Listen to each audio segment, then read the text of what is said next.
Welcome back to my channel Telugu food culture. ఈరోజు మన special recipe వచ్చేసి బచ్చలి కూర ఆకుతో బజ్జీలు. ఈ బజ్జీలు మనం రెగ్యులర్గా చేసుకునే మిరపకాయ అరటికాయ బజ్జీల కంటే ఇంకా చాలా క్రిస్పీగా, చాలా కమ్మగా, టేస్టీగా ఉంటాయి. ఓకేనండి, తయారీ విధానాన్ని చూద్దాం. ముందుగా ఒక మిక్సింగ్ బౌల్ తీసుకొని ఇందులోకి 1 కప్పు శనగపిండిని జల్లించుకొని వేసుకోండి. ఇందులోనే 2 టేబుల్ స్పూన్లు బియ్య పిండిని కూడా జల్లించుకొని యాడ్ చేసుకోండి.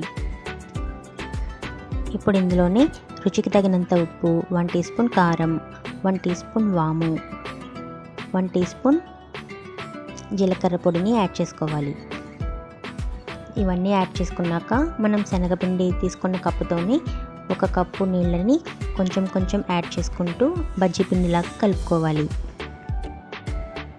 ఇలా ఉండలు లేకుండా కలుపుకున్న ఈ బజ్జీ పిండిలోకి ఇప్పుడు 1/2 టేబుల్ స్పూన్ పెరుగు, 1 టీ స్పూన్ వంట సోడాని యాడ్ చేసుకోండి.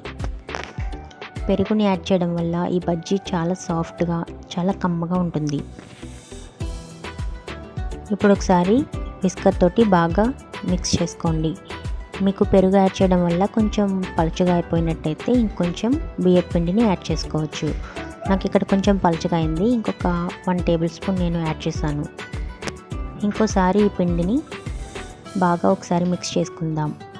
ఇప్పుడు మనకి ఈ బజ్జీ పిండి పర్ఫెక్ట్గా రెడీ అయిపోయింది. ఇప్పుడు మనం బచ్చలి కూర ఆకుల్ని బాగా పెద్ద సైజ్ కాకుండా మీడియం సైజ్ ఉన్నవి తీసుకోవాలి. ఈ ఆకుల్ని రన్నింగ్ వాటర్లో ఒక 3-4 సార్లు క్లీన్ చేసుకున్న తర్వాత వాటర్ మొత్తం వాడిపోవాలి. వీటిని మనం కలుపుకున్న బజ్జీ పిండిలోకి బాగా డిప్ చేసుకుని వేడి మరుగుతున్న ఆయిల్లో యాడ్ చేసుకోవాలి. ఇక్కడ మనకి ఆయిల్ మరీ వేడిగా ఉండకూడదు, మీడియం హీట్లో ఉండాలి. అలా అయితేనే మనకి బజ్జీలు పర్ఫెక్ట్గా వస్తాయి.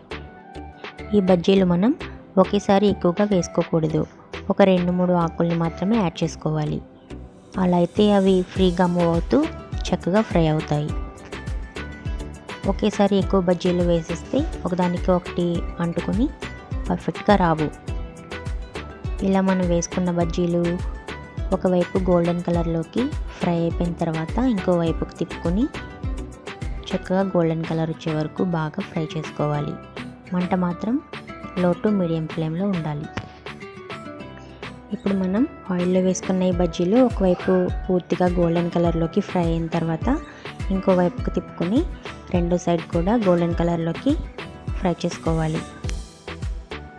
ఇలా మన బజ్జీలు మంచి గోల్డెన్ కలర్లోకి ఫ్రై అయిపోయిన తర్వాత ఆయిల్ నుండి వేరే ప్లేట్లోకి సెపరేట్ చేసుకోండి.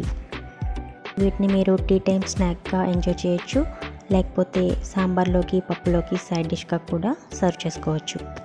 టేస్ట్ మాత్రం చాలా డిఫరెంట్గా చాలా బాగుంటాయండి. మీరు తప్పకుండా ట్రై చేసి మీకు ఎలా కుదిరిందో నాకు కామెంట్ సెక్షన్లో తెలియచేయండి. ఈ వీడియో మీకు నచ్చినట్టయితే లైక్ చేయండి, షేర్ చేయండి. తెలుగు ఫుడ్ కల్చర్ ఛానల్కి సబ్స్క్రైబ్ చేసుకోండి. Thank you for watching.